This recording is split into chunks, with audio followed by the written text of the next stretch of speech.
Okay. We can do it over here.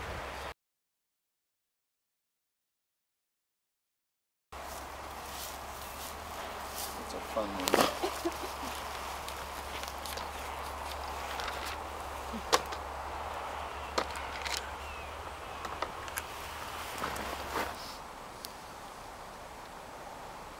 Well, this is going to be a bit challenging because I'm in the sun here, just to see what I'm doing. Maybe I should be good, maybe. Barrier cream? What is that for? To keep the paint from going into your skin. Kind of like a replacement for gloves. Gloves are no fun. No, A replacement for gloves. one of them is called Gloves in a Bottle. Did you know that? You haven't heard that one?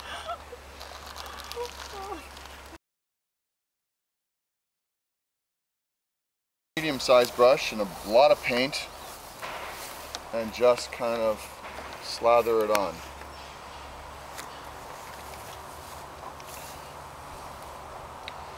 Then let's see, what else do I want to do? Well, what is it? What is it that you're looking at right now? That. That's generic. That. That. I don't know.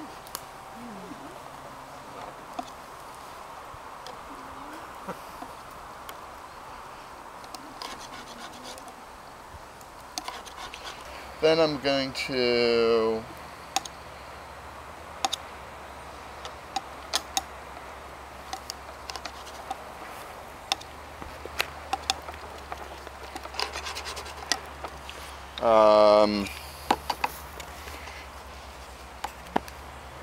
do like thin things, like light little fluidy marks. Okay. Then I'm going to take the oil into this big glob and go like that. Then what else do I want to do? I don't know. What can I do that I haven't already done? Let's see, what else? I can use my palette knife and just put it on that way.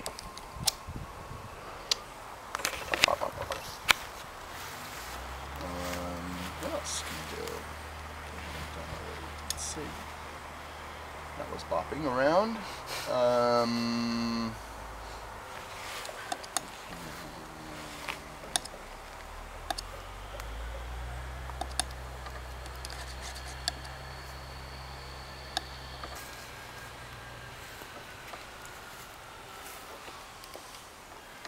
Put it on with the rag. Okay. I can scratch.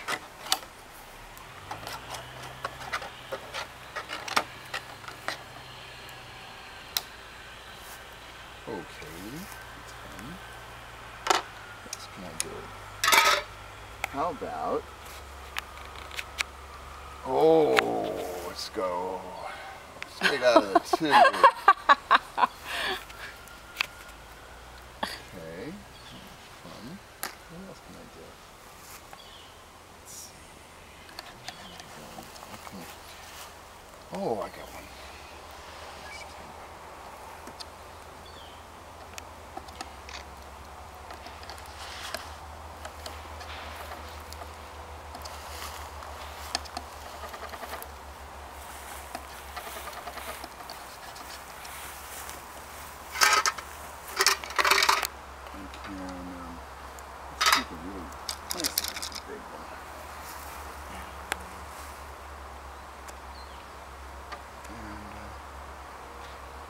Really slow.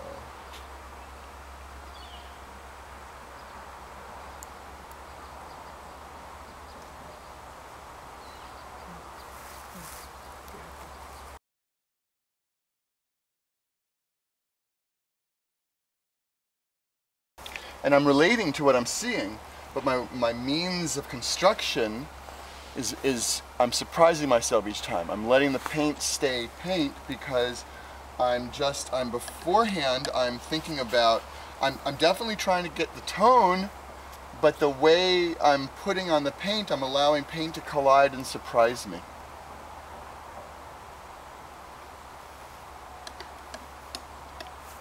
And there's something about paint remaining paint,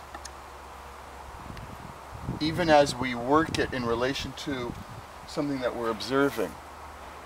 Part of the magic of a painting is it being paint and allowing it to stay paint when we're working with it. That is, not turning into just our rendition of that form. Milton Resnick takes it even further.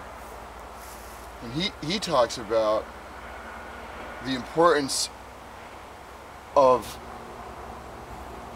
keeping the paint as paint. He says, because if you change the paint, you don't change. But if you let the paint remain paint, then you have to change. He's extraordinary. Don't ask me what that means. I couldn't tell you, but it feels right. What else should I do? I can repeat those things. You could scrape it broadly. Scrape it broadly. Like this.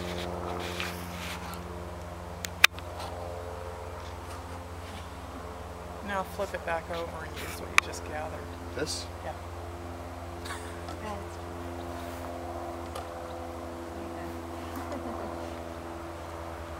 This is getting a hell of a lot more interesting than the thing before, I've got to say. The thing before was like, cute. You know, so it helps to try a variety of viscosities, where it's thicker, drier paint, or scumbling. You know, scumbling just, you know, it's just a little drier. We can't really do it, the whole thing is kind of wet. Take a dry brush, but the surface has to be dry fairly much too. And you just kind of like, let's see if I can do it on this, it's all wet, but it's just, it's a dry brush thing, it's scumbling. It's not, you can't really do it. When the surface is dry, and you just have a little bit of paint on it, and you just kind of like, it's like, you know, like a little bit of makeup. And just, So you dry the brushing. texture of the canvas still is or present. the paint, yes, and you're just dry brushing it on, sort of like. It's a dry, it's a light dry glaze, really. Okay. It's dry on dry, which is in contrast to he's got so much wet Wet on going wet, on right yeah. now. But changing your, you know, fast, slow, light pressure, thick, thin,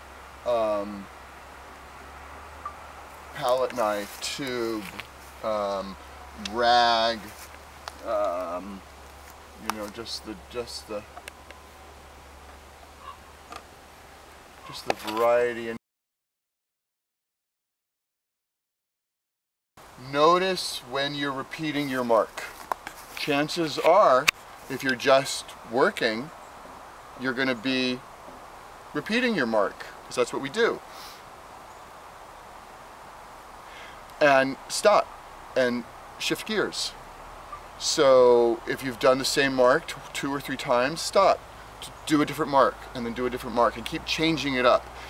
So it's sort of like, think of it like driving, where you're in first gear, then you're in 5th gear, then you're in reverse, then you're levitating, then you're digging under the ground, then you go into 3rd. So you just keep on shifting your attitude. Then you're in a ditch. Exactly. And you have, but then you take out your backhoe. And so that what ends up happening is you're still relating, you're still working with what you're looking at, but the paint and the painting starts to have its own identity, and let the marks collide, so that the different ways of marking interact, and things start to appear that are a result of what we're doing, but we're not quite in control. Now there's more, it's more like dancing. What do you think of this? I'm thinking that for me to do that, it would just be random shit. You know. Try it. Have you tried random shit yet? That might be good. Yeah. I mean, what's the difference between purposeful randomness and non-intentional randomness? You'll find out. Yeah, I guess so. And I'd also have you reflect back on your first painting, and you referred to everything looking kind of blobby, or would you say soggy? Soggy. And then I was looking at your brushes. Then when we were at the next day, and I said, your brushes don't have a fine tip to them. How are you using them?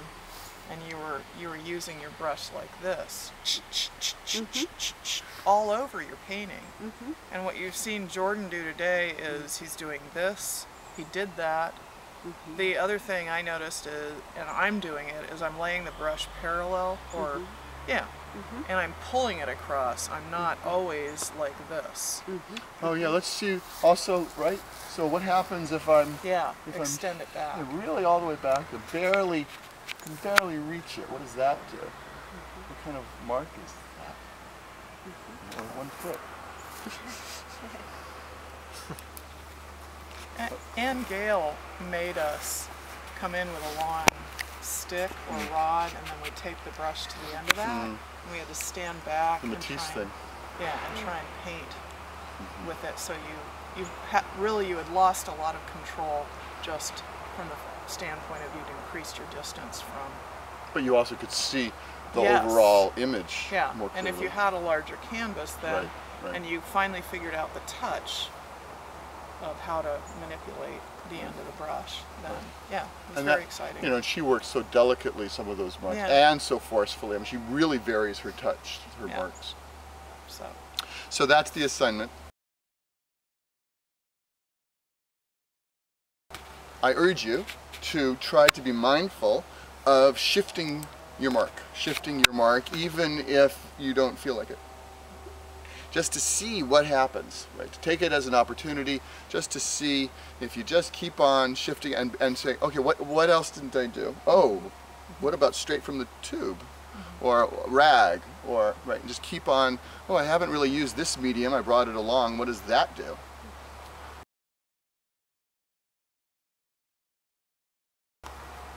And look for the tones, you know, why not? All right. See y'all later.